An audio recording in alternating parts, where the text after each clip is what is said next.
बरगढ़ जिले में सहलाठारे मुख्यमंत्री मोहन चरण माझी द्वारा धानर सर्वनिम्न सहायक मूल्य 2300 टंका उपरे अतिरिक्त 800 टंकार इनपुट सहायता प्रदान योजना शुभारंभ होईची। एही क्रम में बालेश्वर रिजर्व पुलिस पड़िया जिला स्तरीय कार्यक्रम अनुष्ठित हो जाइछि।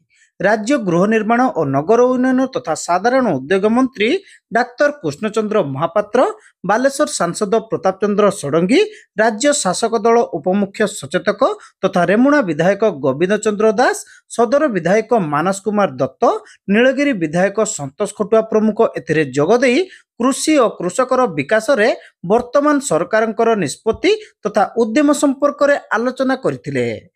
आसंता 27 तारिख रे आरंभ हेबाकु थिबा धान किणारे बालेश्वर जिले में पंजीकृत 1,02,464 जन चाषी धान क्विंटाल प्रति 2300 टंका सर्वनिम्न सहायता राशि सहित 800 टंकार इनपुट सहायता पाइबे बोली लोकप्रतिनिधि माने सूचना देइथिले।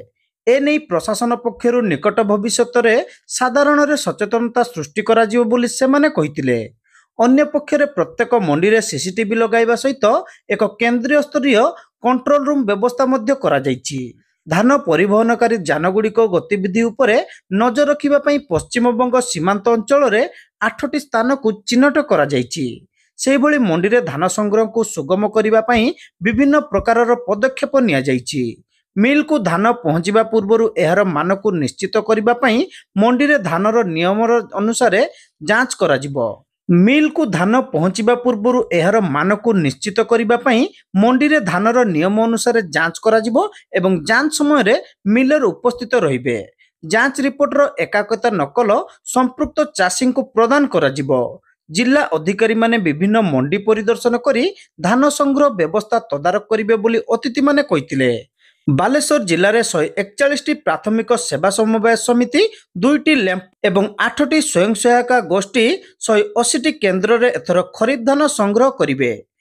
पूर्व सरकार घोषणा 100 टंका एमएसपी देवे बिली सहायता प्राइस देवे बिली किंतु सी 100 टंका मध्य दे परले ना।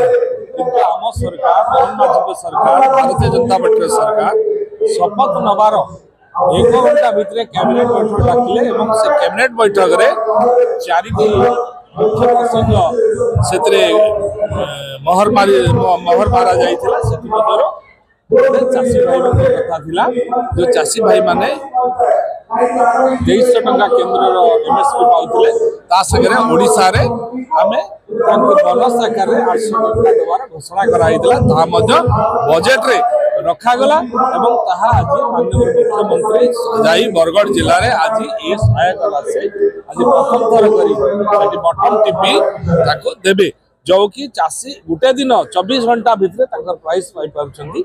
ये सबुठ बड़ गोटे गौरवर कथा बड़ कथा जहा कि एबे माननीय मुख्यमंत्री सबु जगार जो मंडी खोला होची सेठी जड़े जड़े उच्च पदस्थ अधिकारी को रखा है तदारक करेंगे जमी चाषी भाई मान कौन असुविधा नुहे और चाषी भाई मान अनुरोध कराऊँगी जमी से एमएसपी पाइबापी जमी एफएक्यू धान आणिक दिंतु और उचित मूल्य से पाँच भल धान दिंतु जमी कौन प्रकार असुविधा हम ना।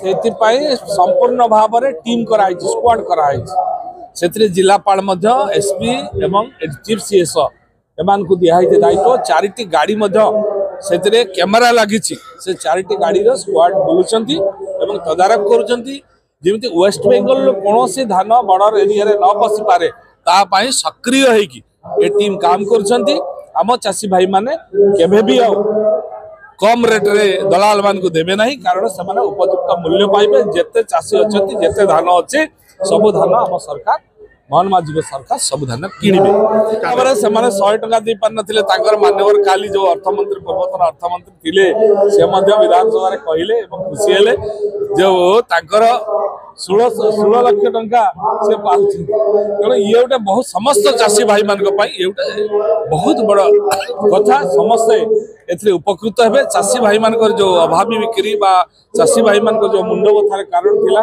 विभिन्न समय से आत्महत्या करने पछाउ नथिले आज सब चाषी भाई मान हस फिटी चाषी भाई माने आनंदित अच्छा चाषी भाई माने समस्त को आहार जोगाउछंती आ साग ऊपर जेमती पहाड़ न हुए सेति मोहन सरकार सदा सर्वदा सचेतन। जिलापाल सूर्यवंशी मयूर विकास आरक्षी अधीक्षक राजप्रसाद और मुख्य जिला जोगाण अधिकारी निरोध रंजन दास एही सभारे उपस्थित थिले।